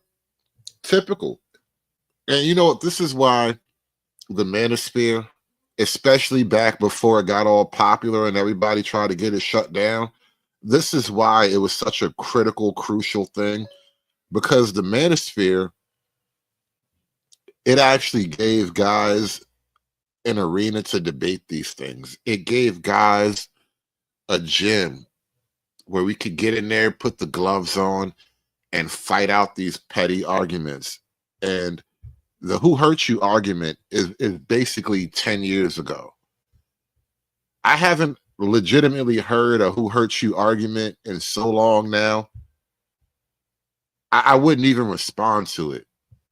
It's like when little kids try to punch you in the leg or something. What the hell is that? Doing for me. What happened in your childhood that has made you so traumatized as an adult that you cannot stand women succeeding? I'm so confused. I feel like the problem is not, and actually maybe this is our fault. Maybe this is the left's fault. Maybe this is modern society's fault for leaving people like you behind. But genuinely, we do not hate men, and toxic masculinity has been thrown around a lot. Did the gay dude just own up to the left leaving regular guys behind? The left's fault. Maybe this is modern society's fault for leaving people like you behind. But genuinely, we do not hate men, and toxic masculinity has been thrown around a lot. Ultimately, some of what you're saying is toxic, but that's not because you're a man. That's because you're an idiot. All right. Okay. So just to give you a quick rejoinder here, again, didn't contend with a single argument I made. You just said, why are you acting like a victim? While you're here talking about how women are You're not victims. contending with arguments that other people It's are making. wild to me. It's so wild to me. This is Piers' show. Let me play another clip. I know this is Piers' show. Having the gay dude on this panel is really like having an unnecessary woman. Like, we already have a woman there, and she speaks well enough. We don't need another Let me go to woman. Tommy. Tommy, I want to play you a clip. This is from a show called Newsnight on the BBC in the UK, where the host, Victoria Derbyshire, had a panel of young men on and asked them, when was the last time you cried? Let's watch this. When was the last time you cried? Honestly, the last time I cried, I couldn't tell you. Same with Leo. I can't really remember the last time that I cried fully. A lot of times I feel emotion and I look at myself, why can't I cry? We're told to suppress our emotions. I feel like to guys, we may be treated a certain way that evokes an idea that we have to be extremely strong and upfront and here as a man, and I'm going to be composed at all times. Now, I've got a slight issue with this, Tommy, in the sense that one of the most devastating moments for me as a movie watcher was watching James Bond blubbing in the last Bond movie. Right? I don't think to prove you're a modern man.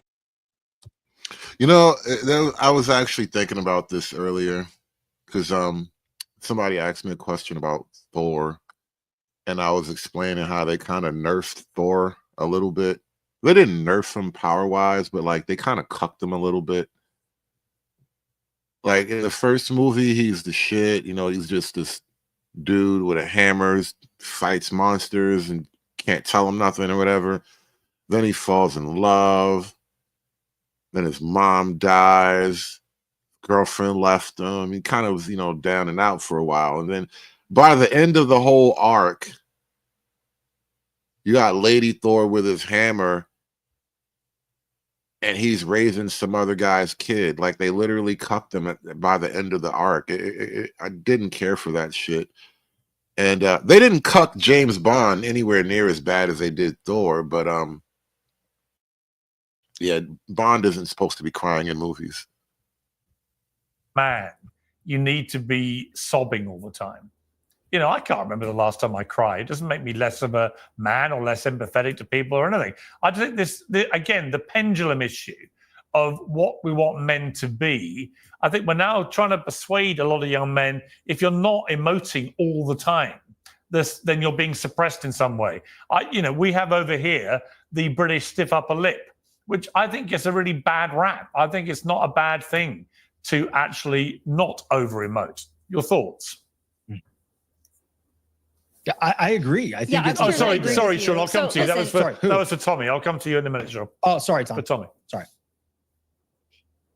Yeah, I don't disagree with you at all, Piers. I don't think that men should be trained to be overly emotional and that should be a sign now of new maturity, being emotional. I don't agree with that. I don't think there's anything wrong with men crying in certain circumstances. Listen, everybody has a different journey. Everybody has a different set of circumstances. There are circumstances wherein men crying, I have no issue with. It's also not up to me to tell a man when he can or cannot cry. I personally prefer the men in my life not to be overly emotional, but that's just a personal preference. Really, who am I to tell a man how he should exhibit his emotions? But again, I think that there is two sides here that are both too extreme. You've got the one hand that wants men to be feminine and cry and show their emotion and be weak. And then you've got the other side that says you cannot cry. You must always be strong and you should look at women as an object. So again, yeah, one side is wrong and one side is right. I don't like this this blind search for the middle. Everybody always wants to find the middle. I'm not interested in the middle. If you wind up in the middle, if you hunt down your goal and you wind up in the middle, so be it. But I'm not really interested in the middle. I want to know what's true. I want to know what's real. Reality is rarely in the middle. Truth is rarely in the middle. and there's got to be a happy medium here. I think there once was, but now because of, again, I agree, there was an overreaction of the feminist movement to make men weak. I don't agree with that either. Yeah. I just wish we could come to a place where there was a happy medium, where people could just be human beings who could have a gender role, but weren't married to that gender role in absoluteness. There's got to be a place for that. I would certainly hope. Yeah. Andrew Wilson, when was the last time you cried? When I had a death in my family. And how long ago was that, if you don't mind me asking? Many, many, many years. Why are people so interested in men crying, though? I would have almost rejected the question, and I would have questioned the question. We could have talked about that at some other point, but in that moment, I would have questioned the question. Like, why is it even important? Why is it important that men cry? All the other things that you require of men, we should work, we should serve, we should be loyal, faithful, we should protect, we should build. Sometimes we should destroy. We have to defend. We have to carry. We have to drive. We have to plan. We have to plot. We have to love. We have to hate. We have to do all these things on behalf of other people. And you want us to cry too on top of it all. Like, you just had to add that one last little thing. It feels like a humiliation ritual. Now you want me to cry too, right? I have to do all that shit. And like, just give me a couple of tears while you're at it. Just a couple. You know? So I know it's real. So I know you love me. Yeah, many years. I don't know, maybe a decade, something like that. Right. So you haven't shed a tear in a decade. I don't think so. No. Would you see it inherently as a weakness in a man to over-emote? Yeah. Well, yeah. Men, listen, you don't want men to fall to pieces in crisis. You're the head of a family. You're the head of your household. And also you're the heads of nations. You have a moral obligation not to fall to pieces. In fact, I would say you're duty bound not to. You have a moral obligation not to fall to pieces. And morality in its essence kind of comes from God. Like your conception of how God wants people to order their lives is how you base morality. And what he's arguing for is God wants you to be a man. God wants you to handle your shit. God wants you to not fall apart in a crisis. God wants you to keep your wits about you, as they say. It is a commandment from God. Not from the hoes, but from God. You need to be able to control your emotions, and you need to be able to attempt to control them at all times. It's not to say that you're not going to lose control. Nobody's perfect. But I think that the idea of the stoic man is a much better prospect for the idea of like this leftist that I'm arguing with next to me on the panel. I would not want to be that guy, that person who just cannot control their internal emotions. They can't do it. And unfortunately, again, this is through the viewpoint of the feminine prism that it's only through empathy, right? Empathy first. And it's like, no, it's not always about empathy. It's also about reason. It's also about logic. It's also about understanding that we live in a carnal world full of warring tribes who are reason, logic, and understanding are also the realms of man. Always killing each other. And that's part of the human condition. You can't afford to have your men losing control to emotion or to empathy. James, when was the last time you didn't cry? That last part right there, not just losing control to emotion, but losing control to empathy. That's the part where guys get got right there. Feeling bad for women, having empathy for women. That is our weak spot and our blind spot as modern Western men, is we are predisposed to empathy for the female, and that predisposition almost always gets leveraged against men, and it's had a cumulative effect over the generations now, where the male position in the home and in society is being challenged, not just argumentatively, but physically and literally. The women are like, listen, I don't even know why I need a man. I think he should leave. And it may be a point of no return at this point. On a date. Let's flip the question around. I haven't cried today, but I did cry yesterday. And I think it's okay to cry. And it's funny that you keep trying to goad me and saying that I don't have control of my emotions. I think I have incredible control over my emotions because I know what's upsetting me and when, and I'm able to talk about it. Well, how often do you cry? I mean, not all the time, but every day? No, not every day, Piers. I cried Two or yesterday. three times I probably a week? haven't cried for about 3 weeks before that. But honestly, my therapist tells me I need to cry, and it's a good relief. But the point being, Andrew hasn't cried in 10 years. I think that is such a weakness, Andrew. And notice the gay dude is like, well, I cry all the time, and Andrew just starts laughing at him. Because what else are you supposed to do with information like that? Of course the gay nigga cries all the time. Nigga gay, nigga gay, nigga gay, nigga gay, nigga gay, nigga gay. You haven't cried in a decade. Like, that's crazy to me. told me I could cry. I'm so worried about you. I can't understand. Well, you're crying now, and please, I happily facilitated that for you. I think we're seeing the two extremes that Tommy was talking about. It's honestly, yeah, Tommy, you're so right. There's no nuance. I mean, it's difficult to have nuance on this show anyway, but we do need to find some in this debate. I think the point is men should not feel they can never emote, but also they shouldn't be encouraged to believe if they're not constantly emoting, there's something wrong with them. Well, of course, but also that's where the pendulum's just gone too far. You are also sort of guilty of this manosphere, Piers. You're very much in the manosphere yourself. What do you think that means? Well, it means that you think James Bond.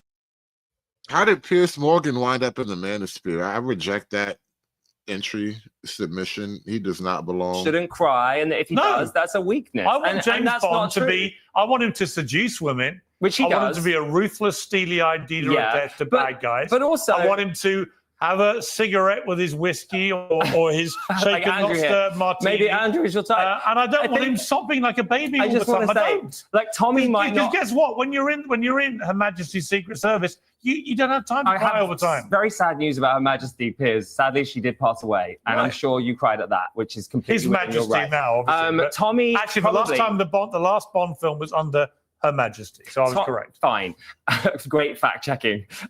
Tommy would obviously like to go out with a man like you, then, because you don't think it's okay for a man to cry. Well, and she has Tommy's into excellent that. taste, But there are that's other true, women who do like a man that cries. Like we're not all the same. We don't all require the same type of man. So it's Why is the gay man leading a conversation about the type of man that people require? I really don't appreciate his contribution to this conversation because at best it's confusing. You know, I could say many, many things just for the sake of jokes, but we're not going to do that because we're better than that. We are a professional, upstanding kind of channel, and we just don't make crass gay jokes. But I just don't understand what value he adds to this conversation. fine if we all want to be different types of men, but there shouldn't be one rule for all men, and that's the All problem. right, let me bring Sean back in and bring it back to adolescence, because this series has blown up worldwide. It's got incredible numbers of people watching, talking about it, debating. A lot of parents thinking, what should they do if they have a young teenage boy? You know. Wow, that is a weird question.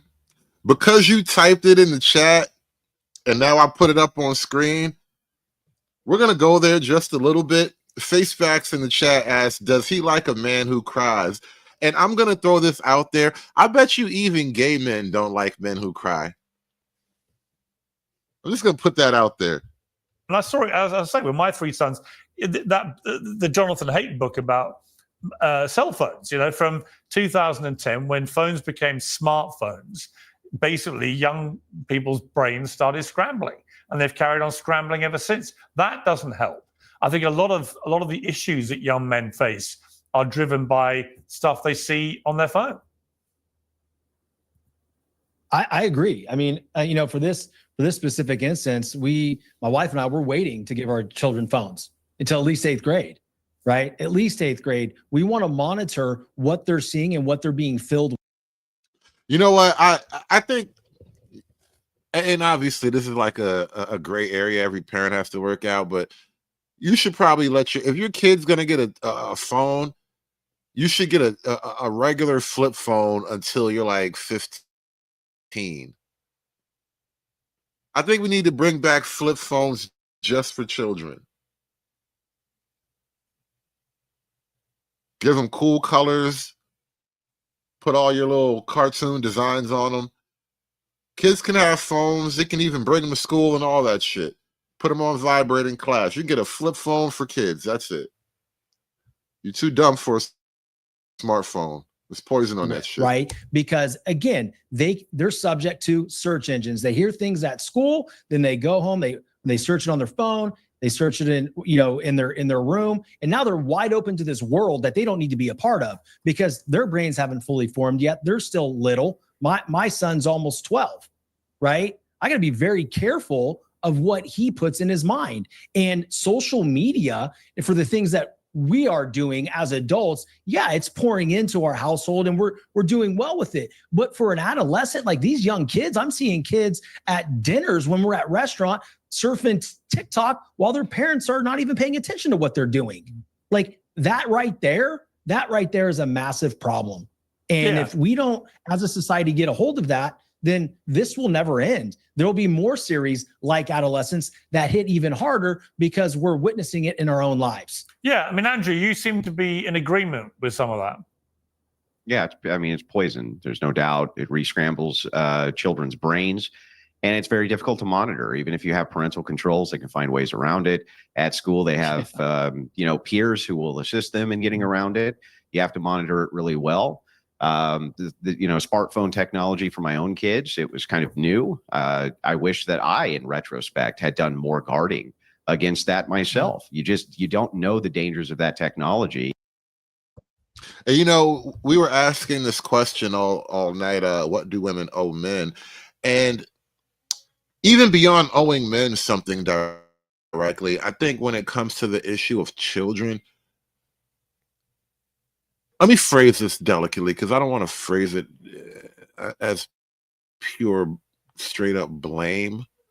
But I think in the modern world where you have this this drive for women to get all this education and work all these jobs and explore all these different things in the world, it will have an effect on the nature of child rearing and motherhood in general. And I think in order for women to really embrace this modern equality that they're chasing after, you will have to sacrifice the quality of motherhood in order to really gain full peak modern equality. There's no other way. Your motherhood will have to suffer. And that's something that you just have to come to terms with. Until children get a hold of it, and then you're left scrambling going, oh man, I wish I had known that this was going on or that was going on, but you have no idea. Now, though, we have a little bit of retrospect, and we know that it's an appropriate thing to do to guide against this type of technology because, yeah, he's absolutely right. It does create all sorts of problems for kids. I'm not sure that gets to the heart of the masculinity and feminine issue, but I totally agree with him that we should be safeguarding our children against this technology. It does seem to be very bad for them. And you know, James, there is pretty well unfettered pornography on the internet available to young men and women, obviously, but you know, men are watching a lot of often quite violent, degrading sexual scenes in these porn clips they're seeing online. None of that can help in the way an impressionable young male mind goes about trying to forge a real relationship with an actual woman. Well, I think it's important not to say young male mind. It's any person's mind, right? Like, I don't think we should victimize men. I can't believe Andrew's agreeing with me. But yeah, it's awful. I mean, I genuinely don't think people should have phones until they're 16. They certainly shouldn't have. Well, Australia's done that, and I'm not against it. Yeah. The smartphone ban till 16. I mean, it's terrifying. Why not? You can't go on air on TV and say whatever you want. Like, I know you're pretending that you're. Oh, that's crazy. Australia really did make it a law. I know somebody typed that in the chat. They banned social media. I guess that's how you would do that, is to ban smartphones from kids. You know, I've really been not liking most of what Australia's done lately, but I kind of do like that. Uncensored, but you couldn't sit here and say literally whatever you want. That's okay. Well, not really, Piers, because Yes, if you said something that incited hatred or racism or a terror attack, I wouldn't want to say be arrested. I wouldn't but want- online, Why would I want to incite I'm a not terror saying that you attack? want to. I'm just trying to make a point. Online, You're saying I can't say what I want. Online, I do not anybody- want to incite a terror but attack. if you did, but I'm you are allowed. Just you're raising an interesting point about censorship. Yeah, we're uncensored because I would not want. I don't say anything I don't want to say. Right. So when you say What I'm I'm saying- censoring, I I'm guess- actually self-censoring. I'm not. I'm not going to call you're for a literally terror censoring attack. me. I'm not saying that you would ever do that, of course, but I'm saying that if you did, there would be accountability for that because you are broadcasting to a lot of people. Right. But a lot of people online do not have that gate stopping them from saying horrendous things. And so therefore it can blow up online, excuse the horrible pun, and that shouldn't be allowed. There should be a system in place that stops people broadcasting things that aren't meant to be broadcast to millions of people. One of the problems, Tommy, Toby Young, who's a British journalist, director of Free Speech Union, very, very big in promoting and defending free speech, says adolescents, You know, the problem with this free speech argument, without even getting into censorship or nothing like that, is just that if you let men talk long enough, they're going to start talking about things that are threatening to the interest of people who don't really want to be threatened. Like, this is why the manosphere got all the heat it got over the years, and they tried to shut it down and ban all these people and purge them off the internet and whatnot. New teen drama is pro-censorship propaganda, partly paid for by the state, which is now being seized upon by Labour left-wing MPs as evidence we need more online censorship. And that is, of course, you talk about a swinging pendulum. What you don't want to come out of all this is an overreaction and an over-censorship, because that in itself becomes a problem. Yeah, 100%. And I agree with Sean on this point too. I think parenting has more to do with this than any of us really, can even understand. I mean, many, I'm sure, in this panel can, but parenting is to me the end all be all of all of this. I mean, you can watch horrible things online, you can listen to people say horrible things, but if you've got a good foundation with good parents at home, hopefully too, that provides you with a lot of guidance and support to navigate these things. And again, this is why earlier when I kind of clarified the position when Carmen sort of asked me about this question, it isn't just what women owe men, but what do women owe the community, the country?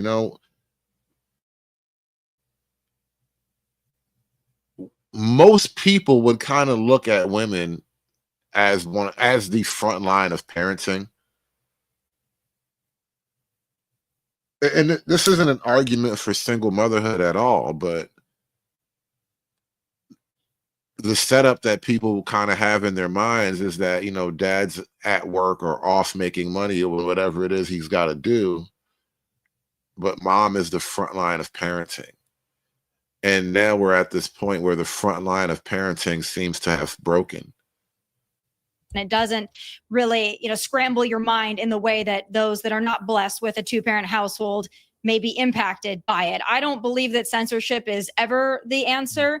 I believe that more speech is the answer to speech that you don't like. And as much as I don't like certain people online and what they say, whether they're the Tate brothers or whoever else, I believe that they should have the right and the ability to say it. And then people like us should have the right and ability to respond to it. I think that's the healthiest way to come to a great consensus, or at least a public square where we can all debate ideas with dialogue and conversation. But I don't think that censorship is ever the answer. And I think that, our leaders in America have done a great job of emphasizing that, especially to the European countries who believe censorship is the way to cleanse or the way to legislate morality. I just don't think that's the way to do it. Well, the instinctive reaction, certainly in the UK for a long time now, many years. A shout out to the Midwest Request with the $1 Rumble chat. He says, LMAO, Democrats are buck breakers, predating on men, wondering why we're so defensive. A shout out to everybody who came through tonight. We want to wrap this up in a minute. Appreciate y'all supporting the show. Thank y'all for coming through, man. Shout out to the Midwest Request with the Rumble chat. And shout out to everybody who supported the show. I need that money. Has been to censor and to ban and prohibit and so on.